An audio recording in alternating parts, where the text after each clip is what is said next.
Zooming at noon, as I like to say, for our pre-law group. And so my name's Lisa Norrid. If we've not met or interacted before, I'm the pre-law pathways coordinator here at USM. We're housed in the College of Arts and Sciences, but we serve students campus-wide. So regardless of your academic major, please come see us. You can set up an appointment to visit with us virtually, and we'd be happy to discuss your questions about law school.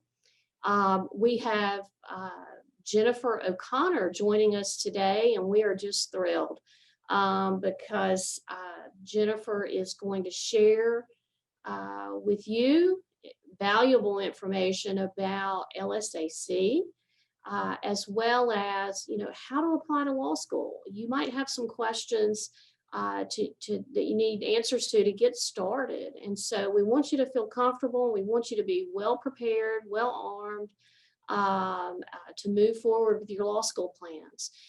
Again, whether you're a freshman, senior, or you're coming back to school, we want to support you with your goal to go to law school. I want to welcome Jennifer. I see her there now. Thank you so much for joining us here at USM.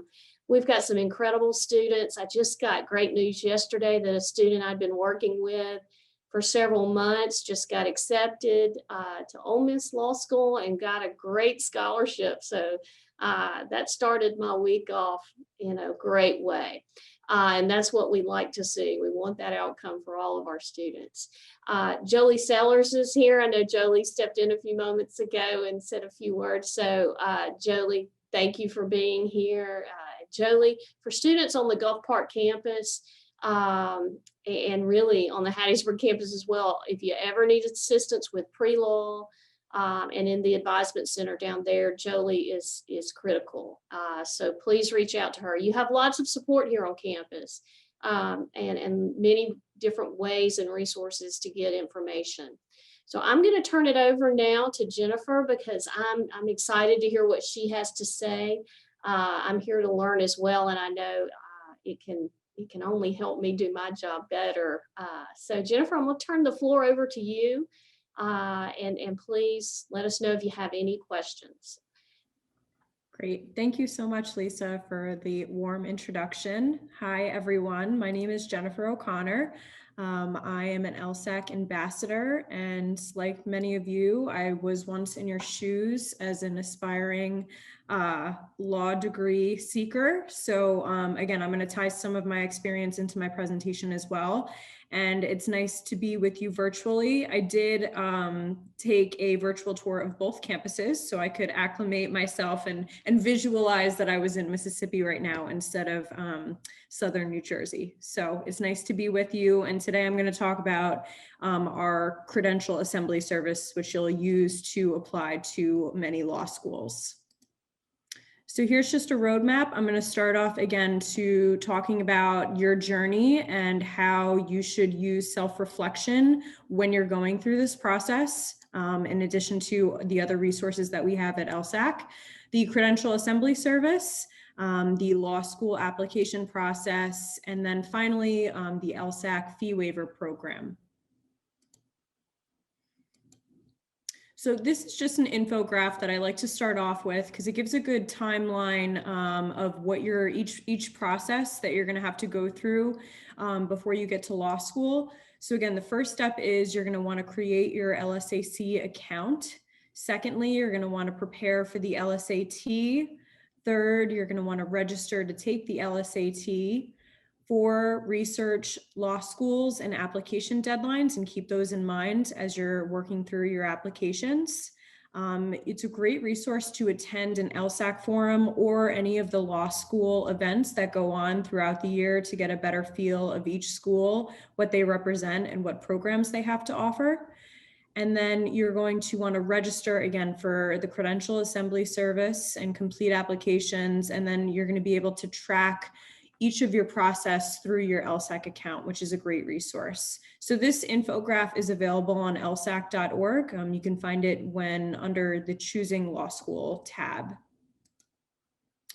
Okay, so I want to first talk about just how unique each of your journeys are going to be and the importance of not comparing your journey to someone else's. And you should be asking these key questions for yourself right now as you're sitting here. Why do you want to go to law school? What are your particular passions and life experiences? And what is going to be your strategy in applying to law school? Secondly, do you have other talents and interests aside from wanting to pursue a law degree that maybe ties into that? For instance, I'm really passionate about the environment, and so that navigated my law school search accordingly. So again, take a look at what your passions are and incorporate that into your search.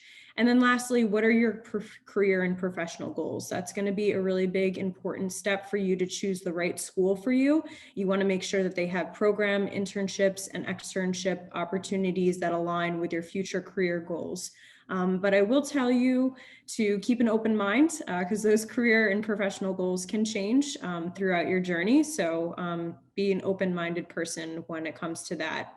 And so again, just some self-reflection questions. Is there a specific event or experience that sparked your interest in law? What experience do you have with problem solving and advocacy? What goals will a law degree help you accomplish? And then again, is there a particular program that you're drawn to or a particular law school community that you think you would align with and make a good addition to? And so now I want to talk about the Credential Assembly Service. And so just to give you a background, I always like to know the history of a product or a service that I'm using because it helps me when I'm using it to have a better understanding of where it came from.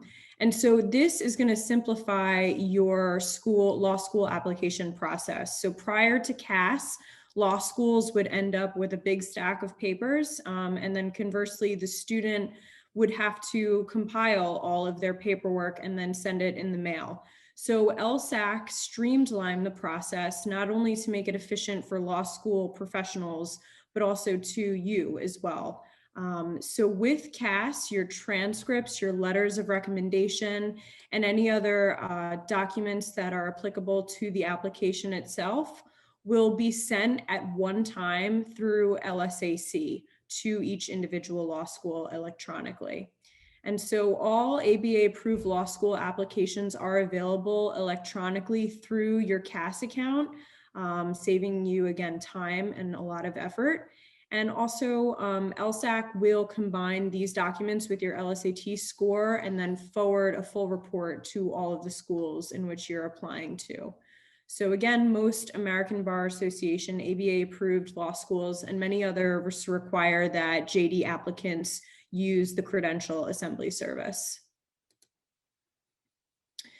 And so just to break it down, so I want to just focus on what's not required to sign up, because I know there's a lot of confusion of what's needed. So you don't need a valid LSAT score to sign up for the Credential Assembly Service. This is something that you can get started on right away. And I highly recommend that you do it sooner rather than later, because requesting transcripts, requesting letters of recommendations, so on and so forth. All of these things take time, and it's important to give each institution an opportunity to, if you're asking someone to provide you a letter of recommendation, someone that can have enough time to write a candid and thoughtful letter and not something that's compiled at the last minute.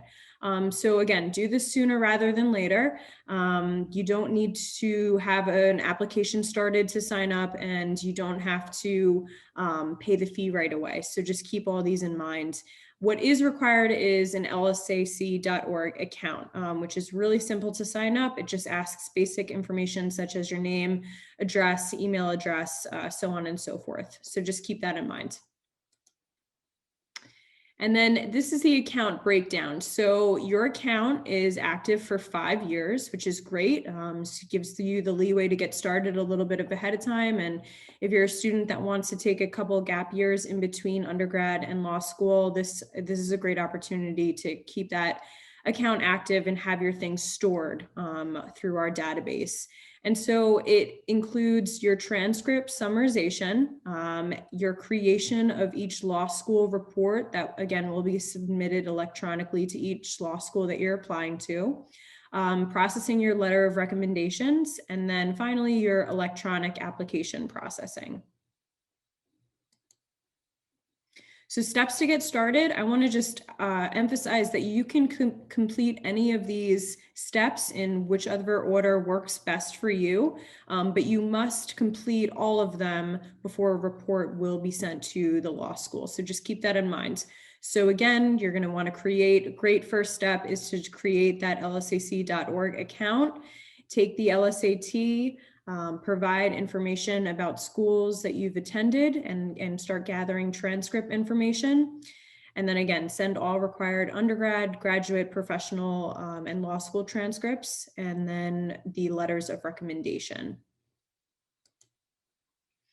So again, this is what the report includes, and I'm a very visual person, so I wanted to send you guys a little message of what this report actually looks like, and this is what the law school professionals receive from us.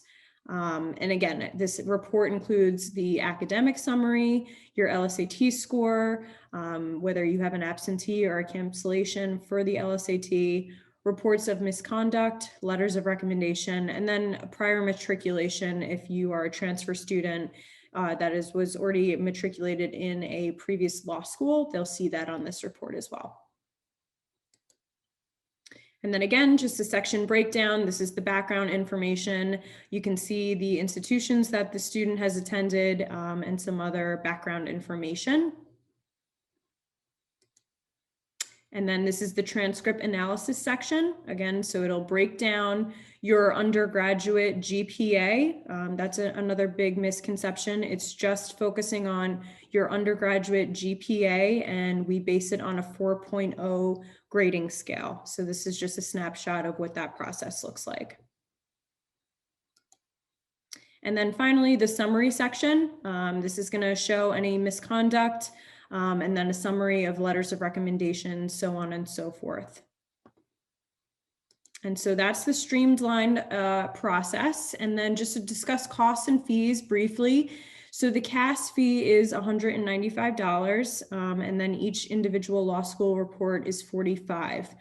There is a fee waiver program that LSAC offers, and I'm going to talk about that in my latter slides.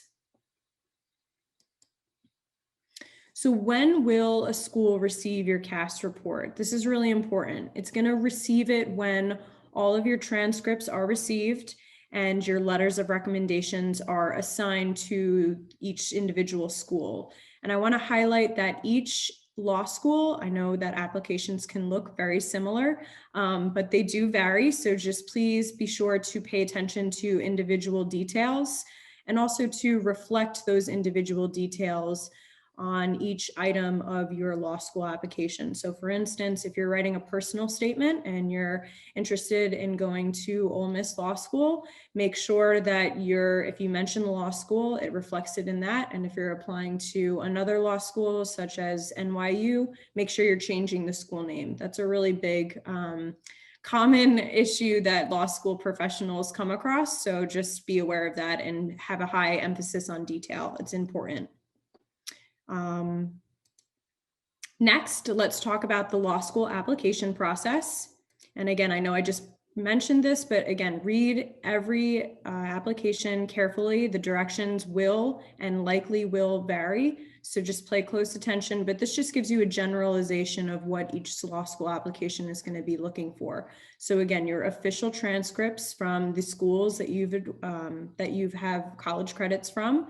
If you've done any graduate work, they'll ask for those as well. Your LSAT and LSAT writing, and then obviously your CAS registration, personal statement, and then also some schools require or have optional addendums or diversity statements that you can submit, which we'll talk about in my latter slides as well. And then finally, letters of recommendation are usually, it's required minimum 2, but some schools allowed you to submit up to 4. So just be cognizant of that and make sure that you're submitting the required amount for each institution. And then some have an interview process, so be aware of that. And most likely all of them will require you to submit a resume. So that's just the general overview of your applications. For transcripts, they must be sent to LSAC directly from the school issuing the transcript. So again, in light of COVID-19, I know that that might be a challenge right now, but we're here to work with you guys. So just if you have any questions about that and this ongoing pandemic, just please refer to lsac.org or give Candidate Resources a call and they'll be happy to assist you with questions. So again, grades are converted to a standard 4.0 system in order to furnish law schools with a uniform basis for comparing applicants. So that's important. And again, that was reflected on the summary transcript page from the CAS report that we looked at earlier. And so again, sooner rather than later, I can't emphasize that enough. It takes time to process these. And so reach out earlier rather than later to get these to LSAC. Okay, so let's talk about personal statements. This is, I think, in my eyes, probably one of the most important items in your application because this is the platform that gives you the opportunity to have your own individual voice. A lot of the other parts of the application are numbers or experiences or credentials. And so this is a place where you get to show the admissions professionals who you are, what you've been through, any adversity, obstacles, triumphs, whatever you want to share that has propelled you to pursue a law degree. And so again, I want to emphasize to incorporate that self-reflection that we talked about earlier into your personal statement. Incorporate why the particular law school you're interested in will help you achieve your personal goals. And again, incorporate why you resonate with the particular law school's mission. That's a really, really important aspect because this shows that the law school that you're applying to you'll be a perfect fit for that community. So it's important to incorporate the mission statement through your personal goals.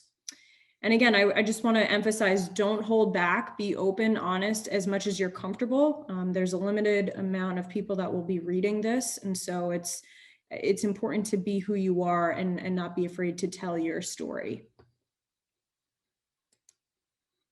And then some schools, again, as I previously mentioned, have diversity statements. And again, this is a space to be open, honest, and let the reader see who you really are and why you want to make a difference. It could be maybe the sole reason or a collateral piece as to why you would be an added benefit to that law school's mission and incoming class. So again, share what you feel that will persuade, but also to paint the picture of who you are to the admissions professional reading it. And then letters of recommendation.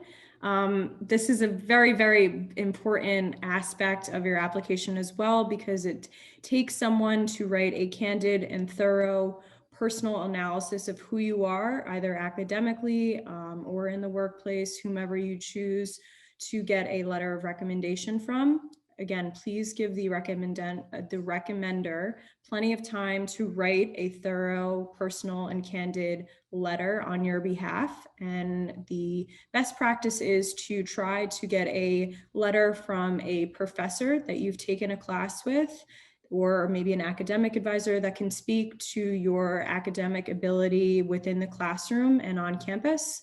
And then maybe a second one from a boss or a mentor, someone that you've done volunteer work with, maybe a coach of a professional team that you're on, something like that that can speak to your leadership skills and abilities outside of the classroom. So again, those are just my recommendations, and be sure to give them plenty of time to write that. And then lastly, our fee waiver program.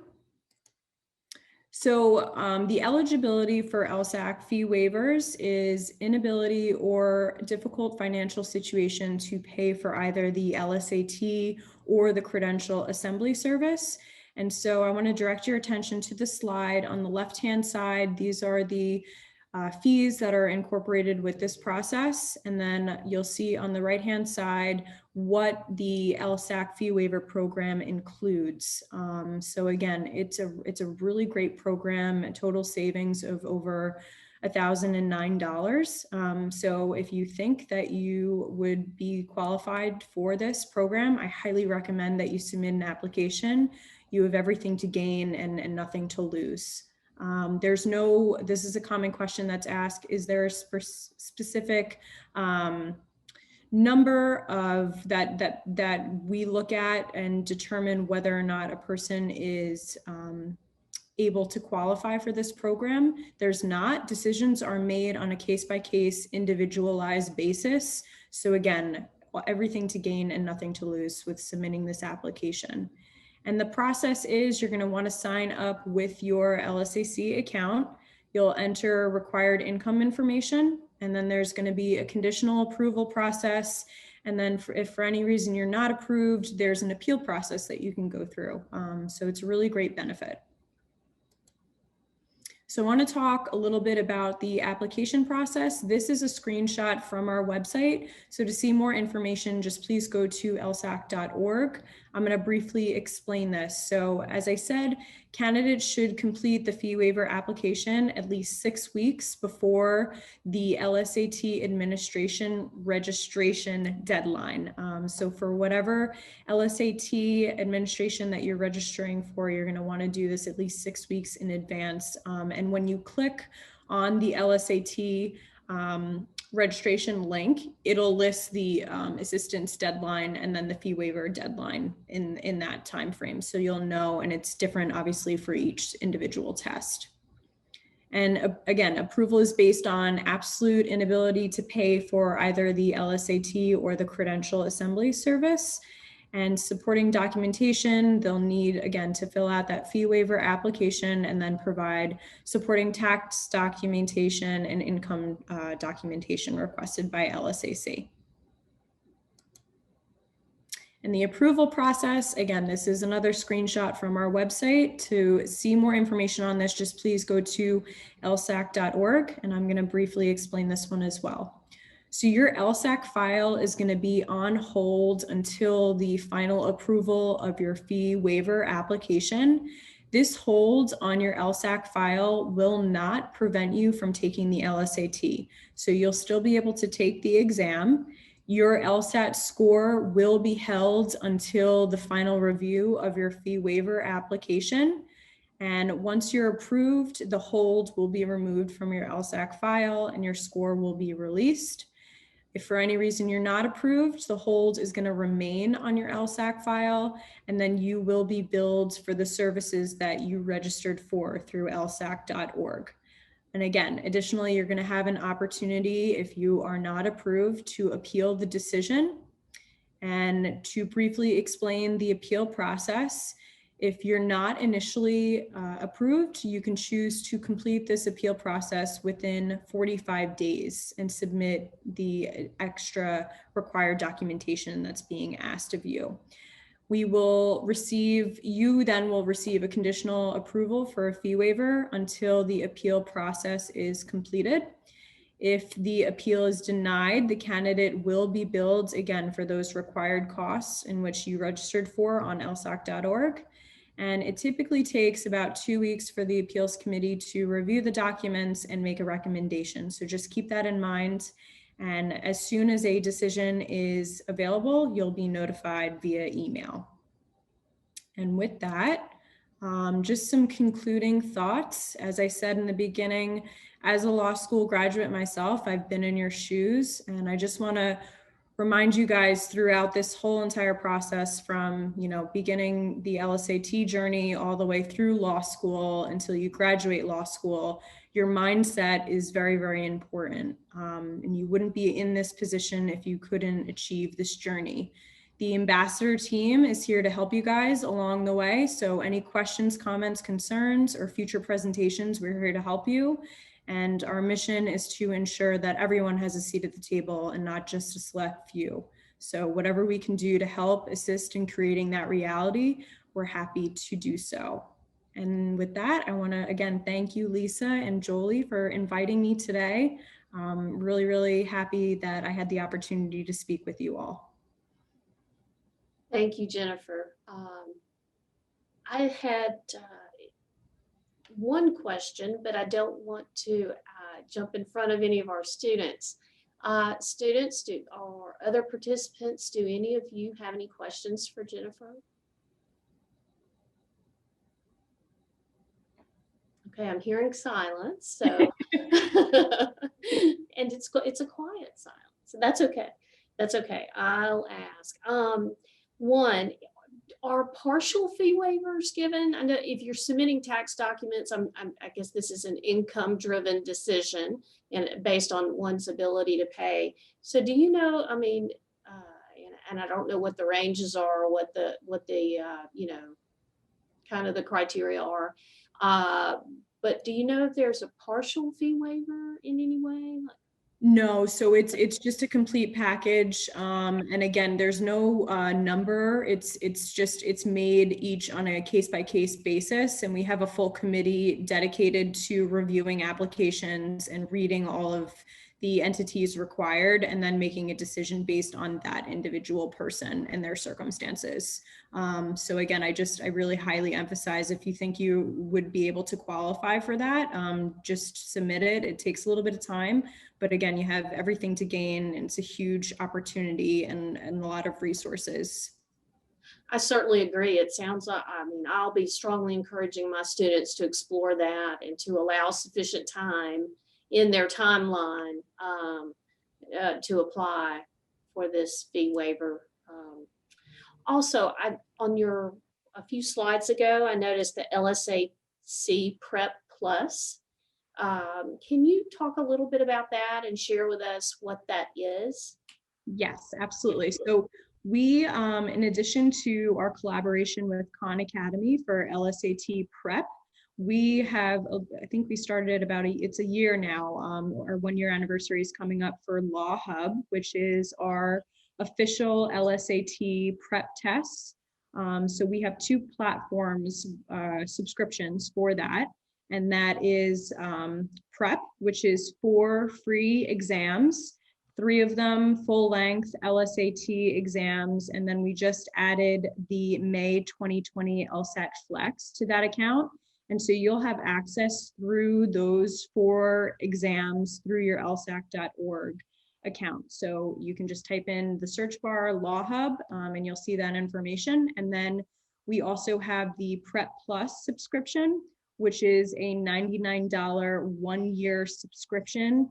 And that gives you access to over 70 past official LSAT exams, full length. And the great thing about this product is it's given on the interface in which the LSAT is administered. So not only are you practicing the content, you're becoming comfortable with that digital interface, with the self-timing mode, or within the environment of the test. So there's 2 options. You can do either take it at your own pace, or you can do exam mode. So again, it's a really good tool, not only both for the skills aspect, but for alleviating test day anxiety with becoming familiar with that interface. That's very helpful. Thank you. I can't recommend enough to students that I speak with about getting their timing down, and completing each section of the exam, and to really pay attention to their timing. And so I like that it's in real format, so to speak. So that's encouraging. I think this is just a wonderful inventory of resources that LSAC has to offer. You know, the more I learn, the more I'm encouraged as to what prospective lawyers have at their disposal now. I know many years ago, I will not tell anyone how long it's been, but when I applied to law school, you know, we did not have all of this. So there is a great inventory out there for students. So I hope you guys are all right, making some notes, and plan to follow up, because this is great. Coming from the perspective of someone who didn't have, this is wonderful. All right. Anyone else? Okay. Jolie, any other questions? No questions. Just want to thank Jennifer again for coming. This was so informative. We did record today's session so that students, you can refer back to this. I know it was a lot of information and it was a great slideshow. And then for students that missed the opportunity, we will share that with them as well. I'm going to link the pre-professional events USM page in the chat so that you can stay tuned for other events that we'll be having. Starting with next week, we'll be having a recruitment roundtable with several law admissions representatives. So I'm going to link that. And again, thank you, Jennifer, for joining us. We really appreciate it.